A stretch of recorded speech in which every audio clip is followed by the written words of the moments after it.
Coconut is actually mostly a saturated fat. So when you eat it, it kind of is like eating butter. About 84% of the calories from coconut come from saturated fat, so that's mostly in the oil.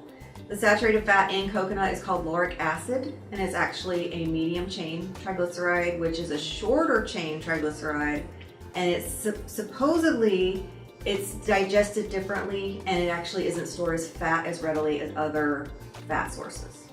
So that's why a lot of people claim that coconut oil can help you lose fat or help you lose weight. The studies don't really show any correlation with coconut oil and fat loss, but they do show a correlation between medium chain triglycerides and fat loss. So thinking that coconut oil is a medium chain triglyceride, then their idea is it should work as well.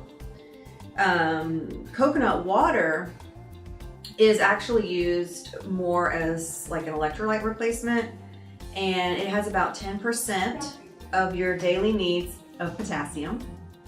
And people use it when they like work out, kind of like you would Gatorade. But the problem with that is it doesn't supply a lot of sodium. So when you're sweating heavily, you want to make sure you replace sodium before potassium. It's more important. But it's refreshing. It's a nice drink. It has about 45 calories per cup. So it's pretty low cal. And then people use coconut flour as a replacement for like regular grain flours. And it's a pretty high fiber substitute. It has about 5 grams of fiber for 2 tablespoons.